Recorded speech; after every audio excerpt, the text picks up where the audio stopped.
Hi, welcome. Enjoy the content, subscribe, and turn on notifications. Liam always thought he knew Rachel better than anyone else on Earth. At 42, he'd spent 12 of those years with the woman he'd promised to love until death did them part. They didn't have kids, that had been a mutual decision made early in their marriage.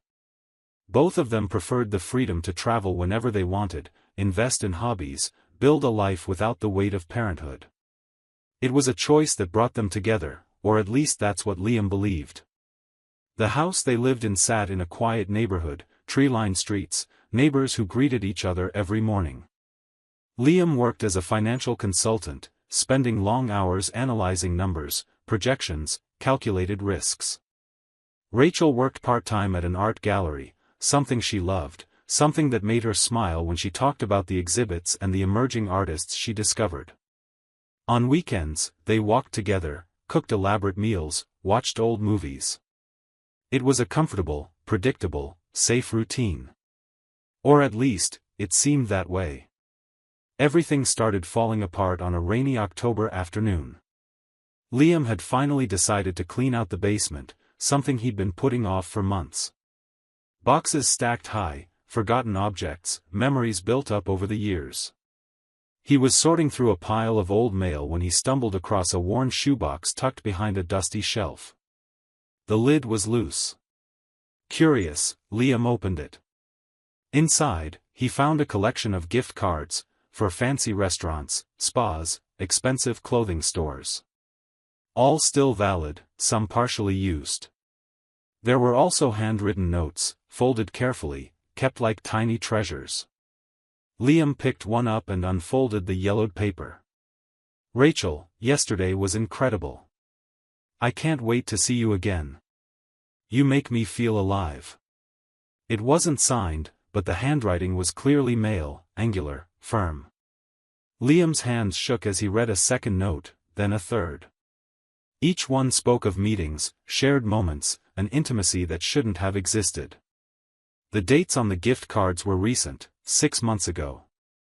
Liam took a deep breath, trying to make sense of what he was seeing. Maybe it was a misunderstanding. Maybe they were gifts from gallery clients, something innocent Rachel had kept for some reason. But deep down, he knew he was lying to himself. He didn't say anything that night. Rachel came home as usual, gave him a light kiss on the cheek, mentioned a new exhibit she was organizing. Liam watched every move she made, every word, searching for signs he'd never noticed before. Rachel seemed the same, but something in her had changed. There was a subtle distance, a coldness he could no longer ignore. In the days that followed, Liam began noticing details he'd once thought meaningless. Rachel had changed her phone password, something she'd never done before. When he casually asked about it, she laughed lightly, saying it was for security, that she'd read about privacy breaches and wanted to protect herself. The explanation made sense, but her tone didn't match the lightness of her words. On weekends, Rachel started going for walks alone, something they'd always done together. She said she needed time to think, to reconnect with herself. Liam accepted it, thinking it was just a phase, a need for personal space. But the walks grew more frequent, longer. Rachel came home sweaty, flushed, with a smile Liam hadn't seen in a long time. It was a smile that wasn't for him. The intimacy between them changed too. Rachel began turning down his advances, always with vague excuses. She was tired, had a headache, wasn't in the mood. Liam tried talking to her, asking if something was wrong, but she'd just look away and say everything was fine, that it was just work stress. He wanted to believe her, but each passing day widened the invisible chasm between them. That's when Liam made a decision. He had a close friend, Vincent, who worked as a private investigator. They'd known each other since college, kept in touch sporadically, but their friendship was solid. Liam hesitated before calling, feeling like he was betraying his own wife by investigating her. But doubt was a slow poison, eating away at his peace of mind. He needed to know the truth, even if it hurt. Vincent took the job without asking many questions. He knew Liam well enough to recognize this wasn't a whim, it was a necessity. 2 days later, Vincent called with a serious tone. "Liam, you need to see this." They met at a discreet cafe, far from the gallery where Rachel worked, far from anywhere they might be recognized. Vincent placed a plain brown envelope on the table. Liam opened it with trembling hands. The photos showed Rachel in a charming cafe, sitting across from a much younger man, probably in his 30s. They were smiling, leaning toward each other, hands touching over the table. In another photo, Rachel was leaving the cafe beside him, fingers interlaced, walking with an intimacy that left no room for doubt. There was even a picture of him kissing her in the parking lot while she held his face with both hands, as if the moment were too precious to be real. Liam felt something inside him break, a sharp pain that cut deeper than any physical wound ever could. Vincent slid more papers across the table. "There's more. I looked at the bank statements from your joint account, like you asked. She's been making regular cash withdrawals over the last 6 months. Small amounts, but they add up to something significant. Probably paying for hotels, restaurants, gifts, things she didn't want to show up on the credit card." Liam closed his eyes, trying to steady his breathing. He'd trusted Rachel completely, never questioned her spending, never doubted her words. And now he found out she'd been using their money to fund an affair. The humiliation was almost unbearable. Vincent placed a hand on Liam's shoulder. "I'm sorry, man. I know this isn't easy. But you needed to know." Liam spent the rest of the day trying to process everything. He came home early, before Rachel arrived, and sat in the living room, the photos spread across the coffee table. He needed to decide how to confront her, what to say, how to act. Part of him wanted to scream, break things, release the rage boiling inside him. But another part, the rational part that always guided him, knew he needed to stay calm. He needed to be in control. Rachel arrived just before 7, carrying the scent of expensive perfume and a bag from a well-known boutique. She was radiant, more beautiful than he'd seen her in months. It was as if the affair had revived her, while he withered in ignorance. "Hey, love. How was your day?" She dropped her bag on the sofa and headed to the kitchen, opening the fridge like nothing was wrong. Liam didn't answer. He picked up the photos and bank statements and walked into the kitchen, placing them right in front of her on the counter. Rachel turned, holding a bottle of water, and her eyes landed on the papers. The color drained from her face instantly. What is this?" Her voice came out weak, trembling. Liam crossed his arms, keeping his voice steady. "I think you know exactly what it is. I just want you to answer one question, Rachel. Just one. Did you bring him here?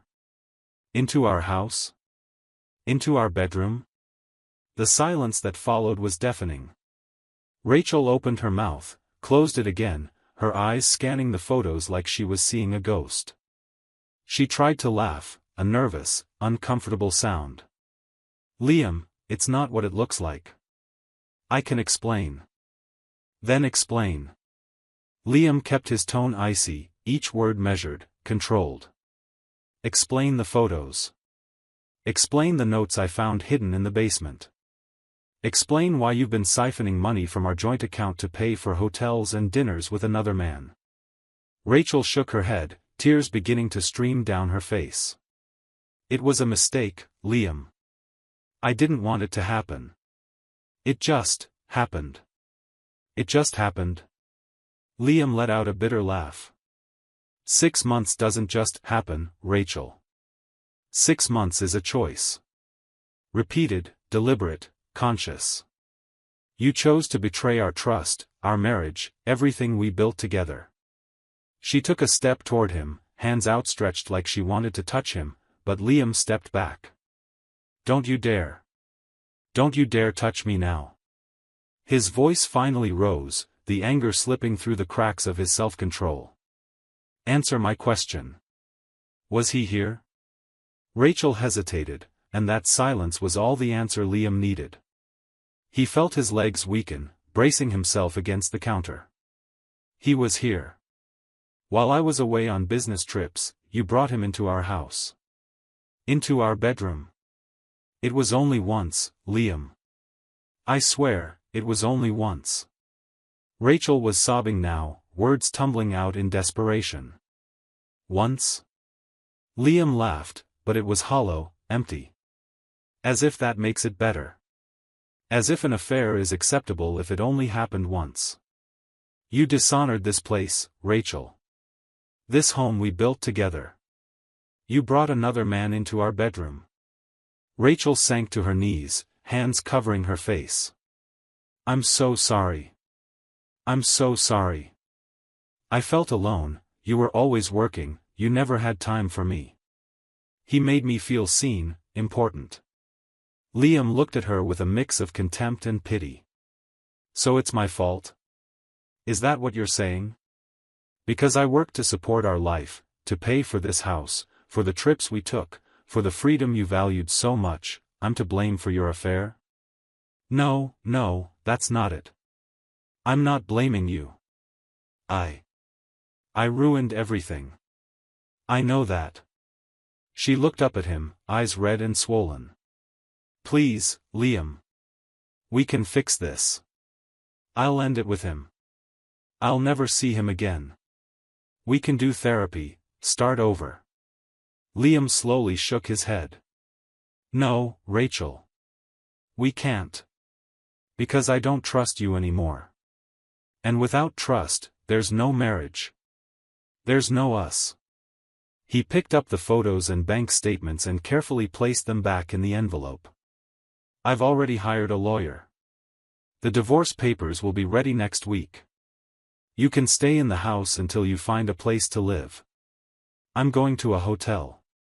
Rachel stood up unsteadily, reaching for his arm. Liam, please, don't do this. I love you. I made a terrible mistake, but I love you. He looked at her one last time, and for the first time in 12 years, he didn't recognize the woman standing before him. If you loved me, you never would have done what you did. He walked out of the kitchen, grabbed a suitcase he'd already packed earlier, and left, leaving Rachel alone with the weight of her choices. In the weeks that followed, Liam dove into the divorce process with cold determination. He'd frozen their joint accounts, separated all finances, documented every suspicious withdrawal Rachel had made. Vincent kept investigating and uncovered more disturbing details. Rachel's lover was a Pilates instructor she'd met at the gym, 10 years younger, financially unstable, living paycheck to paycheck. He'd taken advantage of Rachel's emotional vulnerability, but when he found out Liam knew everything and a costly divorce was underway, he vanished. He blocked Rachel everywhere, ignored her calls, disappeared like smoke. Rachel tried to regain control of the narrative, telling close friends that Liam had been distant, that the marriage had been over for years, that she'd simply found someone who made her happy. But Liam didn't let those lies spread. He showed the evidence to mutual friends, made it clear what had happened, how Rachel had betrayed his trust and used their shared money to fund the affair. One by one, the friends Rachel thought were on her side began pulling away. Nobody wanted to be associated with someone who destroyed a marriage so cruelly and deliberately. Rachel's family, when they learned the details, were horrified. Her mother called Liam, apologizing on her daughter's behalf, saying she couldn't believe what Rachel had done. Rachel's father simply cut off contact with her for months, refusing to speak about it at all. Rachel became isolated, losing not just her husband, but the support network she'd always relied on. The divorce process moved quickly, given the volume of evidence Liam presented. Rachel had no way to contest it. She'd cheated, embezzled funds, lied repeatedly. The asset division was fair, but painful for her. The house, which they'd bought together, was sold, and the profits split. Rachel lost access to the savings Liam had accumulated before their marriage, protected by a prenuptial agreement she'd signed years ago without question, confident it would never be needed. 6 months later, Liam was in a completely different place. He'd moved into a modern downtown apartment, closer to work, with a panoramic view that made him feel like he was starting fresh. He returned to the gym, reconnected with old friends, started going out more. He wasn't looking for another relationship, but he was open to whatever life might bring. For the first time in years, he felt light, free from the weight of a relationship that had become toxic without him realizing it. Rachel, on the other hand, was struggling. She'd lost her job at the gallery after rumors about her personal life began circulating. The gallery owner, a conservative man concerned about the establishment's reputation, decided it was best not to renew her contract. Rachel was living in a small apartment, splitting expenses with a coworker, trying to rebuild a life she'd destroyed herself. The Pilates instructor never returned, and she found out through social media that he was already in a new relationship, posting happy photos with another woman. The reality that she'd thrown everything away for someone who never truly cared was devastating. The encounter between Liam and Rachel happened by accident, in a crowded supermarket on a Saturday afternoon.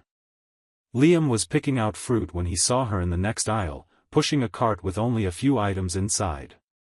Rachel looked different. Her hair, once always perfectly styled, was tied back in a simple ponytail.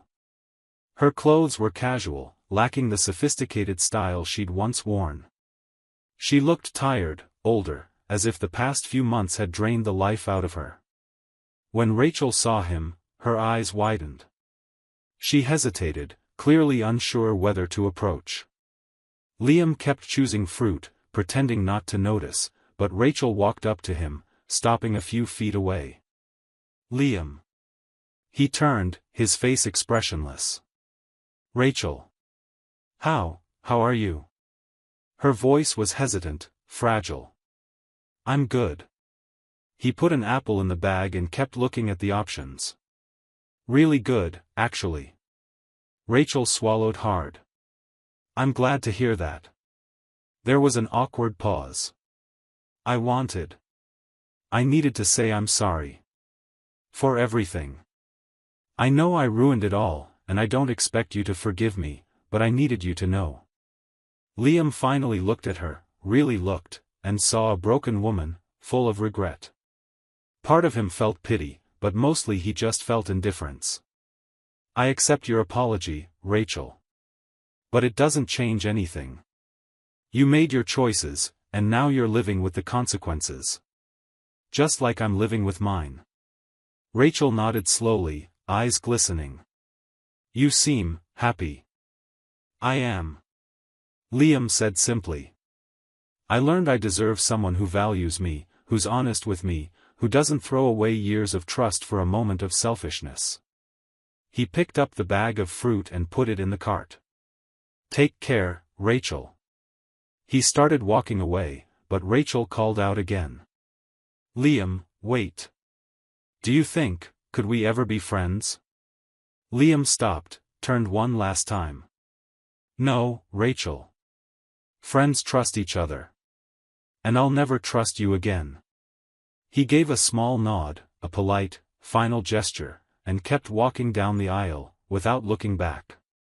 Rachel stood there alone in the middle of the supermarket, watching the man who once promised to love her forever disappear between the shelves. And for the first time, she fully understood what she'd lost. Not just a husband, but a companion, a friend, someone who would have given his life for her if she'd been worthy of it. But now it was too late. Liam had moved on, and she was stuck in the ruins of her own choices, with no one to blame but herself. Thank you for watching the video. If you enjoyed it, don't forget to subscribe to the channel and turn on notifications so you won't miss any updates. See you next time.